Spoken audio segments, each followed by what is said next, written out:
Avant de commencer mes études, je m'étais jamais rendu compte à quel point beaucoup de personnes avaient déjà été confrontées à un kinésithérapeute. Tout d'abord, qu'est-ce qu'un kinésithérapeute? Un kinésithérapeute est un professionnel de santé qui a pour but de traiter les troubles de la motricité et du mouvement, ainsi que les troubles de qualité fonctionnelle.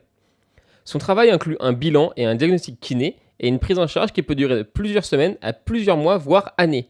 Il fait partie du corps paramédical, c'est-à-dire qu'il exerce son activité sous l'ordonnance d'un médecin. Mais cela ne signifie pas qu'il n'est qu'un simple exécuteur. Il va chercher des informations dans différents endroits comme dans le dossier médical ou directement sur le patient afin de personnaliser la rééducation et de faire en sorte qu'elle soit le plus adaptée possible. Pour devenir kiné, vous devrez tout d'abord vous armer d'un bac S puis vous diriger soit en première année de médecine, soit en STAPS, soit en licence physique ou biologie.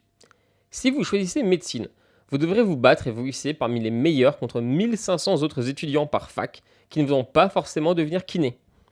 En STAPS, vous devrez choisir une option kiné selon les différentes écoles et vous battre devant un nombre restreint de candidats.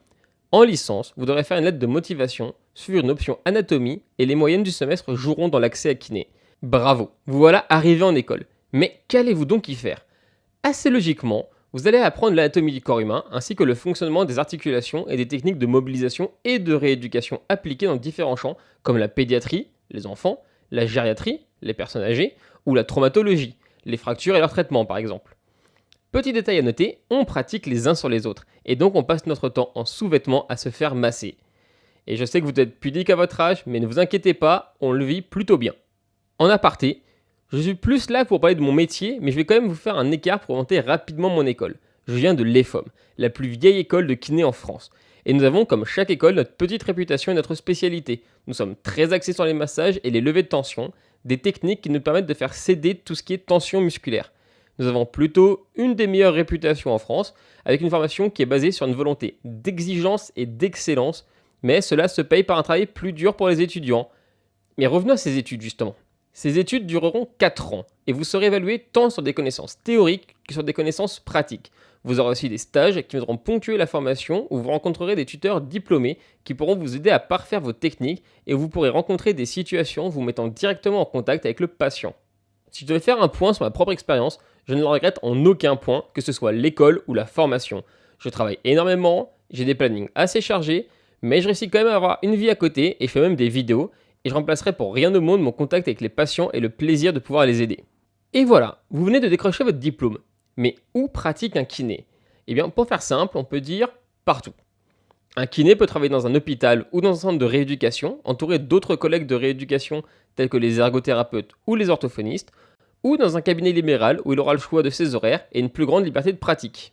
Dernier point à ne pas négliger en parlant de ce métier, la diversité. Vous ne rencontrerez jamais 2 patients identiques. Ils peuvent avoir le même âge ou 75 ans d'écart, la même maladie, mais leur vécu et leur ressenti leur donneront à tous deux une approche totalement différente de leur maladie.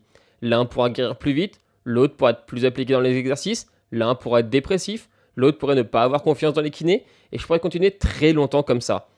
Tout ça pour souligner le fait que l'on ne soigne pas une maladie, mais un individu dans le besoin qui s'en remet à nous pour l'aider. Et maintenant, laissez-moi anticiper certaines de vos questions. Je suis sûr que vous êtes nombreux à connaître également le métier d'ostéopathe et vous vous demandez la différence.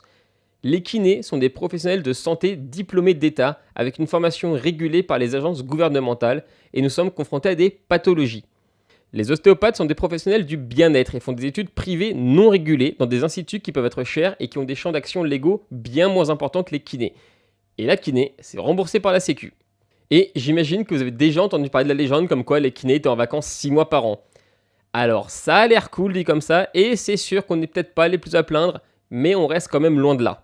Pour vous donner un ordre d'idée, un kiné salarié en hôpital public débutant gagnera aux alentours de 1500 € par mois avec vacances, quand un libéral pourrait aspirer 2500 € pour du 50 heures par semaine et n'aura pas de congé payé.